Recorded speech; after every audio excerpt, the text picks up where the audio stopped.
Hello friends, আসসালামু আলাইকুম। আমি এমরে Jasimuddin Khandakar, check update news চ্যানেলের পক্ষ থেকে আপনাদেরকে জানাচ্ছি ওয়েলকাম। আজকের ভিডিওতে আপনাদের সাথে শেয়ার করব WordPress Bangla tutorial part 6, WordPress dashboard home and update. অর্থাৎ আজকে আমরা কি করব, ওয়ার্ডপ্রেস বাংলা টিউটোরিয়াল পার্ট 6 এর মধ্যে ওয়ার্ডপ্রেসের যে ড্যাশবোর্ডের হোম এবং আপডেটের বিষয়গুলো জানবো। তো এখন আমাদের ওয়ার্ডপ্রেসের এই ড্যাশবোর্ডের ছাড়াও যে আমরা ওয়ার্ডপ্রেস কিভাবে আমরা যে বিভিন্নভাবে আমরা ইনস্টল করতে পারি তার উপর কিন্তু ভিডিও অলরেডি আমার চ্যানেলে দেওয়া আছে। যেমন এখানে আমরা সফটওয়্যার ক্লাস এর ইউজ করার মাধ্যমে সি প্যানেলে কিভাবে ওয়ার্ডপ্রেস ইনস্টল করতে পারি সেটা পার্ট 6 এ দেওয়া আছে। তারপর আমরা লাইভ সার্ভারের মধ্যে কিভাবে ওয়ার্ডপ্রেস ইনস্টল করতে পারি এই সি প্যানেল ইউজ করার মাধ্যমে তা এখানে পার্ট 4 এ দেওয়া আছে। এছাড়া এখানে আমরা জাম সার্ভার ইউজ করার মাধ্যমে লোকাল সার্ভারের মধ্যে কিভাবে ওয়ার্ডপ্রেস ইনস্টল ডাউনলোড করতে পারি এটা পার্ট 3 তে দেখানো আছে। এছাড়া কিভাবে জাম সার্ভার আমরা ডাউনলোড ইনস্টল করতে পারি এই বিষয়ের উপর পার্ট 2 তে বলা আছে। এছাড়া ওয়ার্ডপ্রেসের আপনার বেসিক বিষয়গুলো পার্ট 1 থেকে দেখতে পারেন। তাহলে এখন আজকে আমরা যে ওয়ার্ডপ্রেস আমরা যখন ইনস্টল করা হয়ে যাবে তখন সেই ওয়ার্ডপ্রেসে আমরা ধরেন যে লগ ইন করে যে আমরা কি করতে পারি ওয়ার্ডপ্রেসের ড্যাশবোর্ডে ঢুকতে পারি। ড্যাশবোর্ডে ঢোকার পরে সেখানে হোম এবং আপডেটের যে বিষয়গুলো কি সেগুলো বসে আজকে আমরা জানবো। তো এখন এই বিষয়টা কিন্তু আমরা ধরেন যে কি আমরা চাইলে আমরা লাইভ সার্ভার ঢুকে করতে পারি, অথবা চাইলে আমরা কি করতে পারি আমাদের লোকাল সার্ভার থেকে করতে পারি। যদি আপনার ডোমেন হোস্টিং থাকে তাহলে আপনি কি করবেন, আপনি আপনার ডোমেনের নামটা লিখবেন। যেমন আমি এখানে লিখছি এটা আমার ডোমেনের নামটা। বাস লেখার পরে এখন আমি এখানে কি করব, আমি এখানে একটা অবলিক দিয়ে আমি এখানে wp admin এটা ধরে লিখবো। এখানে wp admin লেখার পরে আমি এখানে এন্টার প্রেস করব। বাস এখন আমার এখান থেকে ইউজার নেম বা ইমেল অ্যাড্রেস তারপর পাসওয়ার্ড দিয়ে আমাদের এখানে লগইন করতে হবে। তাহলে আমি ইউজার নেমটা দিচ্ছি, তারপর পাসওয়ার্ডটা দিচ্ছি, দেওয়ার পর আমরা লগইনে ক্লিক করব। দেখেন আমি কিন্তু ড্যাশবোর্ডে চলে আসছি। ড্যাশবোর্ডে চলে আসলাম। তাহলে আমরা আমাদের এখানে যে কি আমাদের যদি ডোমেন হোস্টিং থাকে তাহলে আমরা আমাদের লাইভ সার্ভার থেকে আমরা আমাদের এইভাবে ড্যাশবোর্ডে চলে আসতে পারি। যদি আপনার ডোমেন হোস্টিং থাকে তাহলে আপনি এইভাবে ধরেন যে ঢুকে আপনি এই ড্যাশবোর্ডের বিষয়গুলো দেখতে পারেন। কিন্তু আপনি যদি মনে করেন ডোমেন হোস্টিং নাও থাকে তাও কিন্তু প্রবলেম নেই, আপনি লোকাল সার্ভারের মাধ্যমে ইচ্ছা করলে সেম জায়গায় আসতে পারেন। তো আমি সেটাও দেখাচ্ছি। তাহলে এখন থেকে ধরেন আমি এটা ক্লোজ করে দিলাম। বাস ক্লোজ করার পরে আমরা এটা এখন মিনিমাইজ করি। বাস মিনিমাইজ করার পরে এখন লোকাল সার্ভার থেকে কাজ করার জন্য আমরা যে কি ওই যেটা আমরা কি করছি জাম সার্ভার আমরা যেটা আমরা এখানে ইনস্টল করছিলাম, তো সেটা আমরা প্রথমে এখানে কি করতে হবে স্টার্ট করতে হবে। আর সেটার মধ্যে তো আমাদের অ্যাপাসি তারপরে এসকিউএল দুইটাই স্টার্ট করে দিতে হবে প্রথমে। তারপরে আমাদের এখানে ওই যে জাম ফোল্ডারে যায় আমাদেরকে এসটি ডক্সে যায়, সেখানে যদি আমাদের ফোল্ডার করা থাকে এমনকি আমাদের ওয়ার্ডপ্রেস সেটআপ করা থাকে তাহলে কিন্তু আমরা ঢুকতে পারবো। তো আমার এখানে সব করা আছে, আমি দেখাচ্ছি বিষয়গুলো। তাহলে এখন আপনি স্টার্ট মেনুতে আসবেন। আসার পরে এই যে এখানে এক্সএমএল কন্ট্রোল প্যানেল এখান থেকে যেতে পারেন, অথবা আপনি যদি এখান থেকে লিখে দেন জাম, এই যে লেখার সাথে এক্সেল লেখার সাথে চলে আসছে কিন্তু এই যেটা। এখন আপনি এখানে ক্লিক করবেন। ক্লিক করার সাথে দেখেন এই যে আপনার জাম কন্ট্রোল প্যানেল চলে আসলো। আসার পরে এই যে অ্যাপাসি মাইএসকিউএল দুইটা আমরা এখান থেকে স্টার্ট করে দিব। বাস এই রেজিস্টার করলো মাইএসকিউএল এটা আমরা স্টার্ট করে দিলাম। বাস দুইটা আমাদের এখানে স্টার্ট বসার পরে আমরা এখান থেকে আমরা এটা মিনিমাইজ করে দিলাম। বাস মিনিমাইজ করার পরে এখন আমরা আমাদের এখান থেকে ফোল্ডারে চলে আসবো। কোন ফোল্ডারে? সি ট্যাবে যাবো আমরা। যার পর এই যে জাম যেটা আমরা ইনস্টল করেছিলাম সফটওয়্যারটা, এখন এই ফোল্ডারে আমরা ডাবল ক্লিক করব। বাস তারপর আমরা এই যে এখানে এইচটি ডক্স এই ফোল্ডারে যাব। যার পর এখানে গিয়ে কিন্তু আমি এই জসিম নামে যে একটা ফোল্ডার তৈরি করছিলাম তার ভিতরে এখানে কি আমি ওয়ার্ডপ্রেসের ফাইলগুলো এখানে আমি কি করছি এখানে কপি করে পেস্ট করে নিয়ে আসছি। বা যেহেতু আমার এই ফোল্ডারের ভিতরে আমার ওয়ার্ডপ্রেসের ফাইলগুলো এখানে সেট আপ করা আছে, তো এই কারণে এখন যদি মনে করেন আমি আমার ব্রাউজারে গিয়ে আমি কি করি এখানে যদি লিখি লোকাল হোস্ট তারপর অবলিক দিয়ে জসিম, যেহেতু তোমার ফোল্ডারের নামটা এখানে কি জসিম, তাহলে আমি এখান থেকে যখন আমি জসিম লেখা দিব, লেখার পর এন্টার প্রেস করলে কিন্তু এই যে আমাদের এখানে ধরেন কি হলো ওয়ার্ডপ্রেসটা কিন্তু আমাদের এখানে ওপেন হয়ে গেল। এখন আমরা তো ওয়ার্ডপ্রেসের এখানে না, আমরা কোথায় ঢুকবো, আমার ওয়ার্ডপ্রেসের আমরা ড্যাশবোর্ডে ঢুকবো, আর সেখানে আমাদের লগ ইন করে ঢুকতে হবে। তাহলে আমরা যেমন ওই লাইভ সার্ভার থেকে ঢুকছিলাম সেম ভাবে এখানে লোকাল হোস্টে থেকে আমাদের এখানে wp admin লিখে আমরা ঢুকতে পারি। তাছাড়া চাইলে wp admin ছাড়াও আমরা যদি সরাসরি এখানে অ্যাডমিন লিখি, আমরা অ্যাডমিন লেখা কিন্তু সেম অপশন আসতে পারি। বাস অ্যাডমিন লেখা কিন্তু চলে আসছে। অ্যাডমিন ছাড়াও এখানে আমরা বসে কি লিখে ঢুকতে পারি যে আপনার wp admin wp-admin এটা দিয়ে ঢুকতে পারি। তাছাড়া আপনারা wp-login.php এটা দিয়ে ঢুকতে পারেন। বাস আপনি একবার ঢুকলে হবে। তাহলে আমি আগের মতো wp-admin দিলাম। বাস দেওয়ার পরে এই সেম লগইনের অপশন আসলো। বাস এখন আসার পরে এখন আপনি এখানে ইউজার নেম পাসওয়ার্ড দিবেন। আমি আমার ইউজার নেমটা দিচ্ছি, তারপর পাসওয়ার্ড দিচ্ছি। বাস এখন আমরা এখানে লগইনে ক্লিক করলাম। বাস এই দেখেন আমরা কিন্তু আমরা কি আমাদের এই লোকাল সার্ভার মধ্যে আমরা কিন্তু ওয়ার্ডপ্রেসের ড্যাশবোর্ডে চলে আসলাম। বাস আপনি যদি ধরুন এখন ওয়ার্ডপ্রেস শিখেন তাহলে আপনি কিন্তু এই লোকাল সার্ভার থেকে আপনি এখানে ফ্রি ভাবে ইজিলি আপনি কিন্তু ওয়ার্ডপ্রেস শিখতে পারেন। তাহলে আপনার ধরেন এখন ডোমেন হোস্টিং কিন্তু পারচেজ না করলেও চলবে ওয়ার্ডপ্রেস শেখার জন্য। যখন আপনি প্রফেশনাল ওয়েবসাইট তৈরি করবেন তখন আপনি ডোমেন হোস্টিং আপনি পারচেজ করেন, তখন আপনি সেখানে ওয়ার্ডপ্রেস আপনি নিজের মতো করে সেট আপ করে কাজ করতে পারেন। আচ্ছা, এখন আমরা শেখার জন্য লোকাল হোস্ট থেকে সমস্ত কাজগুলো আমরা করতে পারবো এখানে। তাহলে এখন আমরা বিষয়গুলো জানি। তাহলে আমাদের আজকের বিষয় ছিল এই ড্যাশবোর্ডের বিষয়। ড্যাশবোর্ডের মধ্যে কোনটা হোম আর আপডেট। তাহলে এখন আমাদের এখানে ধরেন আমরা ওয়ার্ডপ্রেসের এই ড্যাশবোর্ডে লগ ইন করার সাথে সাথে যখন এরকম ইন্টারফেস চলে আসলো, আসার পরে কিন্তু এখন আমরা এই যে উপরে এখানে এই যে ভিজিট সাইটে ক্লিক করে আমরা কিন্তু আমাদের সাইটটা আমরা ভিজিট করতে পারি এখান থেকে। বাস তারপর আমরা এই যে এখানে আসলে এখান থেকে আমরা লগ আউট করতে পারি, আমাদের প্রোফাইল এডিট করতে পারি, এখানে অপশনগুলো দেওয়া আছে। তারপর এখানে এই ড্যাশবোর্ডের মধ্যে এখানে আমাদের ওয়েলকাম টু ওয়ার্ডপ্রেস। তাহলে আমাদের এটা কি আমাদের ওয়েলকাম জানাইছে আমাদের যে এখানে আমাদের ওয়ার্ডপ্রেস আছে, এটা আমাদের ওয়েলকাম মেসেজ। বাস তারপর এটা যদি আপনি না রাখতে চান তাহলে আপনার এখান থেকে এই যেটা এটা যদি আমরা ডিসপ্লে দিয়ে দিই তাহলে আমাদের চলে গেল। বাস তারপর এখন এটা কি দেওয়া আছে আমাদের সাইট হেলথ স্ট্যাটাস। তাহলে এখন আমাদের এই ওয়ার্ডপ্রেসের যে আমার সাইটটা আছে এটার হেলথ স্ট্যাটাস কিরকম বর্তমানে সেটা কিন্তু আমাদের এখান থেকে দেখা যাচ্ছে শুড বি ইমপ্রুভ। তাহলে বলছে কি আমাদের এটাকে আরো ইমপ্রুভ করতে হবে, ইমপ্রুভ করতে হবে এটা আমাকে। তাহলে এখন এখান থেকে এই যে আপনারা পড়বেন এখানে your site has a critical issue that should be address as soon as possible to improve its performance and security।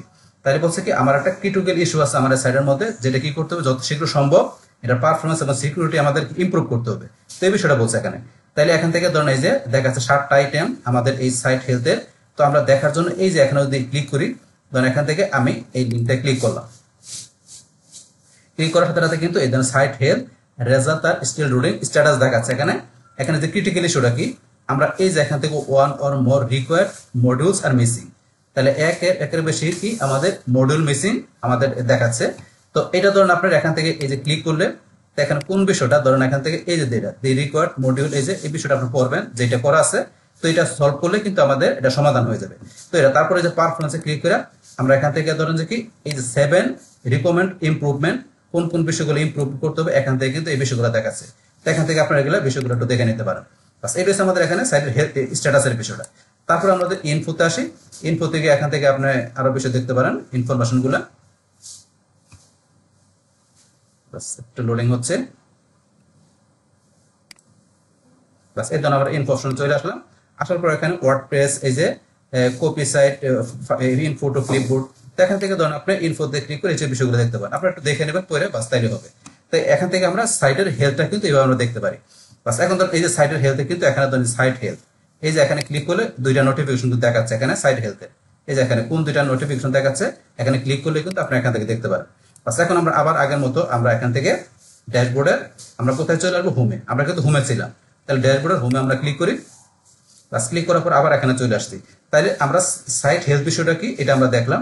এখন তারপর এখানে কি দেওয়া আছে একটা গ্লান্সের মধ্যে দেওয়া আছে এখানে কি যে আপনার পোস্ট পেজ ওয়ান কমেন্ট। তাহলে আমার একটা পোস্ট একটা পেজ একটা কমেন্ট আমার বর্তমানে আমার এই সাইডে আছে। তারপর এখন ওয়ার্ডপ্রেস 6.6.1 রানিং। তারপর আমার বলছে কি এটা আমার ওয়ার্ডপ্রেসের কোন ভার্সনটা বর্তমানে এখানে রানিং আছে, কোনটা ইনস্টল করছি, এই 6.6.1 এই ভার্সনটা আমার এখানে রানিং ইনস্টল করা আছে। তারপর এখানে কোন থিমটা আছে 2024 এই থিমটা আমার এখানে আমার সাইডে আছে সেটা বলছে। বাস তারপর এখানে সার্চ ইঞ্জিন ডিসকারেজ আমাদের সার্চ ইঞ্জিন কি করা আছে ডিসকারেজ করা আছে। তো এই বিষয়টা বলছে মানে সার্চ ইঞ্জিনে আমাদের ওয়েবসাইটটা ইন্ডেক্সিং হবে না, ডিসকারেজ করে আছে আমরা। তো এই বিষয়টা বলছে এখানে। তারপর অ্যাক্টিভিটির মধ্যে কি আছে রিসেন্টলি পাবলিশ করেছে কি যে এই তারিখে হেলো ওয়ার্ল্ড। তো এই হেলো ওয়ার্ল্ড আমার রিসেন্টলি পাবলিশ করা আছে আমার সাইটে। তারপর রিসেন্টলি যে কমেন্ট আছে সেটা কি from WordPress comments on hello world. এই হেলো ওয়ার্ল্ডের উপর কি করা আছে আমাদের ওয়ার্ডপ্রেসের মধ্যে একটা কমেন্ট করা আছে সেই বিষয়টা বলছে এখানে। তো কমেন্টের বিষয় তাহলে এখানে তারপর এগুলো পড়বেন এখানে hi this comment to start the editing to কমেন্টে আমরা কোন কোন বিষয়গুলো করতে পারি সেগুলো। তো এই কমেন্টটা কি করা আছে অ্যাপ্রুভ করা আছে। এই যে অ্যাপ্রুভ এখানে অ্যাপ্রুভ করা আছে একটা কমেন্ট এখানে দেখাচ্ছে অ্যাপ্রুভ। তো চাইলে কিন্তু এই যে আনঅ্যাপ্রুভ যে আমরা এই কমেন্টটা আনঅ্যাপ্রুভ করতে পারি। তারপরে রিপ্লাই দিতে পারি স্প্যাম প্লাস আপনার যেটা দরকার এগুলো কমেন্ট আপনি করতে পারেন। বাস আর এখান থেকে আমরা যদি আবার এইদিকে আসি আসলে এখানে কি কুইক ড্রাফট। তো এই কুইক ড্রাফটের মধ্যে কি আপনি যদি ইনস্ট্যান্ট আপনার কোনো কিছু মনে হয় যে কি নোট করে রাখা প্রয়োজন তাহলে আপনার টাইটেল এখানে আপনার কন্টেন্ট লেখা সেভ ড্রাফটে ক্লিক করে আপনি সেটা এখানে আপনার রিমাইন্ড করে রাখার জন্য আপনি ইচ্ছা করে ড্রাফট করে রাখতে পারেন। বাস এটা সেই বিষয়টা। বাস তারপর এখানে ওয়ার্ডপ্রেসের ইভেন্টস এন্ড নিউজ। তাহলে এখান থেকে you plus city find near events select এখানে সিটি তারপর দিয়ে সাবমিট করতে হয়। এখন এই বিষয়টা কি বলছে এখানে যে আপনার যদি ওয়ার্ডপ্রেসের কোনো ইভেন্টস এবং নোটিফিকেশনের বিষয় ধরেন দেখি আপনার এখানে চলে আসে তাহলে আপনি এখান থেকে দেখতে পারেন। এটা হচ্ছে ওয়ার্ডপ্রেসের আপনার ইভেন্ট আপনার নিউজের বিষয়গুলো এখান থেকে দেখতে পারেন। তো এগুলো সেই বিষয়। বাস এখান থেকে আমরা তার উপরে চলে আসি। আসার পরে এখানে এই যে এই সমস্ত বিষয়গুলো এখানে দেওয়া আছে ওয়ার্ডপ্রেসের হোম পেজে, আপনারা চাইলে কিন্তু এগুলো আপনার নিজের মতো করে এখানে আপনি ইচ্ছেগুলো আপনি কাস্টমাইজ করতে পারেন। কিভাবে? এই যে স্ক্রিন অপশনে যাবেন, স্ক্রিন অপশনে গিয়ে আপনি ক্লিক করলে দেখেন এখন আমি কিন্তু আমরা ওয়েলকাম যেটা ছিল আমাদের মেসেজটা সেটা আবার নিয়ে আসতে গেলে এই যে ওয়েলকাম আমি যে টিক মার দিই আবার চলে আসলো। এখন আপনি যদি না চান উঠাই দিলেন, তারপর আপনার কোন বিষয়টা চান না, আপনি সাইট হেলথ হিসেবে চান না, এটা চান না, তাহলে টিক মার উঠাই দিলে চলে গেল। আপনি এটা যদি গ্ল্যান্স এটা না চান উঠাই দিলে চলে গেল। তারপর আপনি কোনটা চান? কুইক ড্রাফট, আমরা কুইক ড্রাফের টিক মার দিলাম, চলে গেছে। তারপর ওয়ার্ডপ্রেস ইভেন্টস আমরা এটা উঠাই দিলাম, এখন চলে গেল। কিন্তু এখন শুধু খালি একটা টিক মার আছে, একটা আছে। তো আপনি এইভাবে আপনার ইচ্ছা করলে উঠাই দিতে পারেন। আবার যদি নিয়ে আসতে চান তাহলে এই যে আপনি ক্লিক করবেন, যেটা যেটা দরকার এই যে আবার চলে আসছে এখানে। এইভাবে কিন্তু আপনি নিয়ে আসতে পারেন আপনার ইচ্ছা মতো করে। বাস এটাই হচ্ছে এই বিষয়গুলো। তাহলে এখান থেকে ধরেন আমি এই তিনটা রাখলাম আর বাকিগুলো ধরেন উঠাই দিলাম। তো আপনার যেগুলো দরকার আপনার নিজের মতো করে এখানে জিনিসগুলো আপনি নিয়ে নেবেন, টিক মার্ক দিয়ে, আর টিক মার্ক উঠাই দিলে চলে যাবে। বাস তারপর আমরা আবার স্ক্রিন অপশনে ক্লিক করলাম, বাস আগের মতো এরকম হয়ে গেল। বাস এখন তাইলে আমরা এই ড্যাশবোর্ড এখান থেকে কি করলাম, আমরা এখান থেকে জানলাম ড্যাশবোর্ডের মধ্যে কোন বিষয়গুলো থাকে। বাস এখন আমরা কি করব, এখান থেকে চলে আসবো আমরা এখানে ড্যাশবোর্ডের মধ্যে হোমের পর আপডেটের মধ্যে। তাহলে আপডেট আমরা ক্লিক করি। বাস আপডেটে ক্লিক করার পরে এখানে আমাদের কি ওয়ার্ডপ্রেসের আপডেটের এখানে বিভিন্ন অপশন দেওয়া আছে। তাহলে এখানে আপডেটের মধ্যে এখানে কি কি বিষয় দেওয়া আছে, আমাদের ওয়ার্ডপ্রেস আমরা আপডেট করতে পারি, তারপরে এখানে প্লাগইনস আপডেট করতে পারি, আর আমরা থিম আপডেট করতে পারি। তো এখন এখানে ধরুন আমাদের প্রথমে দেওয়া আছে ওয়ার্ডপ্রেস আপডেটের বিষয়। তাহলে এখন কিন্তু আমার ওয়ার্ডপ্রেসের লেটেস্ট যে ভার্সনটা আছে সেটা কিন্তু অলরেডি আমার এখানে কি আপডেট করা আছে, যে কারেন্ট ভার্সন 6.6.1 এটা আপডেট করা আছে। কিন্তু যদি এমন হয় যে আপনার ওয়ার্ডপ্রেসটা ধরেন যে কি আপনার কাছে দেখা গেছে যে ভার্সন আছে, এখন এটার কি হলো কিছুদিন পরে এটার ভার্সনটা আবার কি করলো আরো আপডেট হলো। তো সেই ক্ষেত্রে আপনার কি করতে হবে, ওয়ার্ডপ্রেসের যে কোর ফাইলগুলো আপনার এখানে কি করতে হবে, আপনার এখানে আপডেট করতে হবে। কোর ফাইল বলতে কোনটা, আমরা যদি এখান থেকে আসি wordpress.org, এখন আমরা একটু নিচ দিকে আসি, আসার পরে এই যে এখান থেকে ডাউনলোড ওয়ার্ডপ্রেস 6.6.1। তো এই যে এই ওয়ার্ডপ্রেসের এখানে এটা হচ্ছে কোর ফাইলের যে বিষয়টা, এটা কিন্তু দেখা গেছে আপনার 6.6.1 এর পরে আবার কিছুদিন পরে এটা 6.6.2 বা 3 মানে এইভাবে দেখা গেছে আপনাকে এটা মধ্যে যে নতুন নতুন ফিচার কিন্তু ওয়ার্ডপ্রেসের মধ্যে আপডেট হইতে থাকে কন্টিনিউ।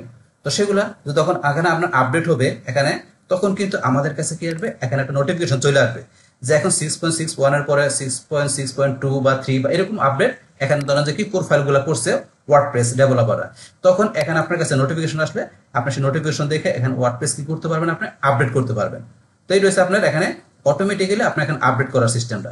তো এখানে কিন্তু যেহেতু লেটেস্ট ভার্সন আমার আপডেট করা আছে এই কারণে কোনো নোটিফিকেশন আমার এখানে নাই। বাস এটাই বিষয়টা। তারপরে এখন যদি আপনি এখানে চানটা চেক করার জন্য এখান থেকে আপনি ক্লিক করে এখানে চেক করতে পারেন। তারপরে ধরুন এখান থেকে আপনার এই যে আছে you have latest version of WordPress, আপনার লেটেস্ট ভার্সনটা কি এখানে আছে। তারপর আপনি যদি চান যে আপনার এখানে কোনো মনে করেন মিসিং আছে এরকম মনে হয় আপনার কাছে, তাহলে আপনি ইনস্টল করতে পারেন এই ভার্সনটা। এগুলো সেই অপশনগুলো। বাস তাইলে এখান থেকে আমরা কিন্তু এটা জানলাম কি বিষয়। এখন আমরা পরে আছে এখানে প্লাগইনস। তো প্লাগইনস এর বিষয়গুলো কিন্তু আমার এখানে অলরেডি আপডেট করা আছে, এখানে করা আছে। আর প্লাগইনস এর বিষয়টা কি, সেটা হচ্ছে আমাদের এই ওয়ার্ডপ্রেসের মধ্যে আমরা কি করতে পারি, যে এই বিভিন্ন ধরনের আমরা প্লাগইনস আমরা কি করে যে আমরা ইনস্টল করার মাধ্যমে ওয়ার্ডপ্রেসের মধ্যে আমরা নতুন নতুন ফিচার কিন্তু আমরা অ্যাড করতে পারি প্লাগইনস এর মাধ্যমে। তো এখন এই প্লাগইনস আমার এখানে অলরেডি আপডেট করা আছে। তো এই প্লাগইনস এর বিষয়টাকে আমরা এই যে প্লাগইনস এ যাই, যার পরে এখানে এই যে এখানে ইনস্টল প্লাগইনস আমরা যদি এখানে ক্লিক করি, বাস এখানে ক্লিক করার পরে আমার এখানে ধরেন যে কি এই যে এখানে ধরেন যে দুইটা প্লাগইনস কিন্তু একটা আছে এখানে এক্সমিস এমটি স্প্যাম আর একটা আছে হেলো ডলি। তো এইটা কি দুইটা কিন্তু আমার এখানে অলরেডি আপডেট করা আছে। তো আপডেট করা না তাহলে কিন্তু এখন যেটা আপডেট করা থাকবে না এখানে কিন্তু আমাকে দেখাইতো যে এখানে আপডেট করা নাই, কোন ভার্সন আপডেট করতে হবে, সেখানে লেখাগুলো কিন্তু এখানে আমার আসতো। যেহেতু আপডেট করা আছে এখানে কোনো লেখা এখানে আমার আসে নাই। তো এটা সেটা যদি আপডেট করতে হতো তাহলে আপনি এখান থেকে টিক মার দিতেন, দেওয়ার পরে এখানে আপনারা যায় এই যে আপডেটে ক্লিক করে অ্যাপ্লাই দিলে এটা আপনার আপডেট হয়ে যেত, কিন্তু আপনি যদি চান যে না এটা অটোমেটিক্যালি কি হয়ে যাবে আপনার আপডেট হয়ে যাবে, তাহলে এই যে ইনেবল অটো আপডেট, আপনি চান যে এইটা বা এইটা কোনটা, বা আপনি যদি চান যে সবগুলো অটোমেটিক আপডেট হয়ে যাবে, তাহলে আপনার ধরেন যে যেগুলো করবেন সেগুলো এই যে এখানে ইনেবল অটো আপডেট, তাহলে আপনার কি অটোমেটিক্যালি এটা কি হবে আপনার আপডেট হয়ে যাবে আপনার ওয়ার্ডপ্রেসের সাইট থেকে। তো আপনি যদি ইনেবল করে দেন, বাস এটা ধরুন আমি যা ছিল তাই রাখলাম, আমি এটা অটোমেটিক চাই না, আমি দেখে আপডেট করার জন্য আপডেটে ক্লিক করে এখানে অ্যাপ্লাই দিলে আপডেট হয়ে যাবে। অথবা ধরেন এইবার ছাড়াও ধরেন যে আমরা যদি আবার যদি চলে আসি আমাদের এখান থেকে ড্যাশবোর্ডে আপডেট চলে আসি, বাস এই আবার এখানে চলে আসলাম। আসার পরে ধরুন এখান থেকেও কিন্তু আমাদের যদি নোটিফিকেশন আসতো তাহলে আমরা কিন্তু এখান থেকেও, এখন যেহেতু নোটিফিকেশন নাই এই কারণে কিন্তু এখানে এরকম দেখাচ্ছে, যখন এখানে আপনার কোনো কিছু আপডেট থাকবে প্লাগইনস তখন সেই ক্ষেত্রে কিন্তু এখানে নোটিফিকেশন দেখাবে যে কোন ফাইলটা আপডেট করতে হবে, তখন সেটা সিলেক্ট করে আপনি এখান থেকে আপডেট করতে পারেন। বাস আপনি এক জায়গাতে করলে হবে। ওয়ার্ডপ্রেসের প্লাগইনসের কোনো কিছু আপডেট করার প্রয়োজন পড়ে তাহলে আপনারা এখান থেকে সিলেক্ট করে করতে পারেন, অথবা বলছে আপনি সরাসরি এই যে প্লাগইনসের ইনস্টল প্লাগইনস এখান থেকে যে আপনি আমি যেবার দেখাই দিলাম সেভাবে আপনারা সিলেক্ট করে আপডেট করতে পারেন। বাস একবার করলেই হবে। বাস এটা হচ্ছে আমাদের এখানে মানে অটোমেটিক্যালি এখান থেকে ক্লিকের মাধ্যমে আপডেট করার বিষয়। বাস তারপরে প্লাগইনসের পরেরটা বিষয় হচ্ছে কি থিমস। আমাদের থিমও কিন্তু আমরা এই প্লাগইনসের মতো সেম ভাবে আমরা থিমসও এখান থেকে আমরা এই অটোমেটিক আপডেট করতে পারি। তো এখান থেকে থিমস করার জন্য এই যে অ্যাপেন্সে আমরা যাই, যার পরে থিমসে ক্লিক করি। বাস এখন কিন্তু বর্তমানে আমার এই যে এই থিমটা কিন্তু অলরেডি আমার এই সাইডে ব্যবহার করা আছে। তো এখন আপনার এখানে যে থিমগুলো থাকবে এখান থেকে যে কোনো থিম যদি কোনো কিছু আপডেট করা হয় তার সেইটা নোটিফিকেশন কিন্তু আমাদের এই যে এখানে চলে আসবে। কোথায় চলে আসবে? আমরা যদি এই যে আপডেটে যাই, এই যে আপডেটের মধ্যে এখানে নোটিফিকেশন চলে আসবে। এই যে এখানে আমাদের নিচ দিকে আসলে এই যে থিম এখানে নোটিফিকেশন চলে আসবে। তাহলে আমার এখানে বর্তমানে কোনো নোটিফিকেশন নাই, কারণ কেন আমার এখান থেকে theme already up to date করা আছে। যদি আপনার নতুন করে কোনো থিমের আপডেটের বিষয়ে আপনার কোনো নোটিফিকেশন আসে সেটা আপনার এখানে শো করবে। তাহলে আপনি এখান থেকে আপনার শো করলো তখন আপনি এখান থেকে টিক মার দিয়ে আপনার আপডেটে ক্লিক করে আপনি আপডেট করে নিতে পারেন। এগুলো হচ্ছে আমাদের এখান থেকে যে অটোমেটিক্যালি মানে ক্লিকের মাধ্যমে আপনি ইজিলি ভাবে আপনার এখান থেকে কোর ভার্সন যে কোর ফাইল থাকবে, তারপর এখান থেকে প্লাগ ইন থিম এগুলো কিন্তু আমরা এখান থেকে আপডেট করে নিতে পারি। কিন্তু এইভাবে ধরেন যে এখান থেকে আমাদের এই আপডেট করাটা কিন্তু ধরেন যে আমরা করতে পারি, কিন্তু এইভাবে কিন্তু আপডেট করলে আমাদের কিছু প্রবলেম আছে। সেই প্রবলেমটা কি? যে সেটা হয়ে গেছে যে এরকম কোনো বিষয় আপনার কোনো ক্লায়েন্টের সাইট বা আপনার কোনো একটা সাইট এরকম থাকলো যে সেটা কি আপনি ধরেন 1 বছর কি 2 বছর আগে সাইটটা তৈরি করছেন, তো সেই ক্ষেত্রে ওই সাইটটা বা ক্লায়েন্টের ওই সাইটটা দেখা গেছে কি ভার্সন এই ভার্সন না, অনেক পুরাতন ভার্সন। কিন্তু আপনি যদি এই নিউ ভার্সন এসে সেটা আপনি এখান থেকে অটোমেটিক্যালি আপডেট করেন তাহলে কি হবে? সেটার মধ্যে দেখা গেছে অনেক আপনার কি হতে পারে, আপনার ওই ওয়েবসাইটের পারফরমেন্স বা এর মধ্যে কনফ্লিক্ট করতে পারে, মানে প্রবলেম দেখা দিতে পারে সাইটের মধ্যে। তো সেই ক্ষেত্রে কি আমি সাপোর্ট করবো যে কি আপনি ম্যানুয়ালি ভাবে আমাদের কি করার জন্য যে আপডেটের বিষয়গুলো করার জন্য। তো এই ম্যানুয়ালি আপডেটের বিষয়টা কিভাবে করতে হয় যে সেটা কিন্তু আমরা স্টেপ বাই স্টেপ পরবর্তী ভিডিওগুলোতে দেখবো। তো এখন আপনার ওই সাইটটাকে বা ক্লায়েন্টের সাইটটাকে আপনারা অবশ্যই কি যে আপনারা ম্যানুয়ালি আপডেট করবেন। তো ম্যানুয়ালি আপডেট করলে কি হবে যে সেখানে দেখা গেছে আপনার যদি কোনো যে প্রবলেম দেখা যায় সেটা কিন্তু আপনি সলিউশন করতে পারবেন ইজিলি। তো অবশ্যই আপনার এটা ম্যানুয়ালি আপডেট করার আগে আপনি কি করে নেবেন, সেই ওয়েবসাইটটার আপনি ব্যাকআপ নিয়ে নেবেন, যাতে কোনো জায়গায় সমস্যা হলে আপনি ব্যাকআপ থেকে রিস্টোর করতে পারেন। তাছাড়া এখান থেকে আমাদের ওই যে প্লাগ ইন থিম এই বিষয়গুলো কিন্তু কি আমাদের ওই পুরাতন যে সাইটটা আছে এই বিষয়গুলো ধরেন যে কি আপনার কনফিগ করতে পারে, প্রবলেম দেখাইতে পারে। এই কারণে বলছি যে আপনারা ম্যানুয়াল ভাবে যে ধরুন কি করাটা আপডেট করাটা কি আমাদের বেটার। এতে ধরেন যে কি আমাদের যে কোনো প্রবলেম হলে আমরা বলছি কি যে আমরা সেটা ইজিলি সলভ করতে পারবো। আর অবশ্যই কি আমরা সেটার ব্যাকআপ নিয়ে নেবো, প্রবলেম দেখা দিলে ব্যাকআপ থেকে রিস্টোর করে সেটার সলিউশন আমরা করতে পারবো। তো এই আমাদের এখানকার বিষয়গুলো। এখন আজকের ভিডিওতে আমরা জানলাম এখানে যে আমাদের ড্যাশবোর্ডে হোম আপডেটের বিষয়গুলো কি, সেগুলো কিভাবে আমরা অটোমেটিক্যালি আপডেট করতে পারি। পাশাপাশি আমাদের এই ড্যাশবোর্ডের হোমের যে ইন্টারফেস গুলো আছে তো সেই বিষয়গুলো আমরা এখান থেকে জানলাম। তো এখন আমাদের নেক্সট ভিডিওতে আমরা কোন বিষয়টা জানবো? নেক্সট ভিডিওতে আমরা ওয়ার্ডপ্রেসের এই পোস্টের বিষয়ে আমরা জানবো। তাছাড়া এখানে পোস্টের পর আরো যে বিষয়গুলো আছে এই সমস্ত বিষয়গুলো আমরা স্টেপ বাই স্টেপ আমাদের পরবর্তী ভিডিওগুলোতে আমরা কি শিখবো। তো এখন যদি ওয়ার্ডপ্রেসের আমরা ভালো কমপ্লিটলি আমরা ওয়েবসাইট ভালো তৈরি করতে চাই, ভালো প্রফেশনাল মানের একজন আমরা ওয়েব ডিজাইনার ডেভেলপার হতে চাই, তাহলে অবশ্যই আমাদের সবগুলো এখানে ফিচার আছে, এই বিষয়গুলো আমাদের ভালোভাবে জানতে হবে। জানলে আমরা ওয়ার্ডপ্রেসের উপরে ভালোভাবে আমরা এক্সপার্ট হয়ে আমরা কি ওয়ার্ডপ্রেসের আমরা ডিজাইন ওয়ার্ডপ্রেসের ডেভেলপমেন্ট করতে পারবো এবং ভালো মানের একটা কি আমরা ওয়েবসাইট তৈরি করতে পারবো। তাহলে আমাদের আজকের ভিডিও এই পর্যন্তই। আল্লাহ হাফেজ। ডিয়ার ফ্রেন্ডস, আমার আজকের এই WordPress Bangla tutorial part 6 WordPress dashboard home and update এই ভিডিওটা যদি আপনাদের কাছে ভালো লেগে থাকে কিংবা এই ভিডিও থেকে আপনারা কিছু শিখে থাকেন, উপকৃত হয়ে থাকেন, তাহলে আমার এই জেকে আপডেট টেকনিক চ্যানেলটি আপনারা সাবস্ক্রাইব করবেন, লাইক করবেন, কমেন্ট করবেন এবং সবার সাথে শেয়ার করবেন। Thanks everybody.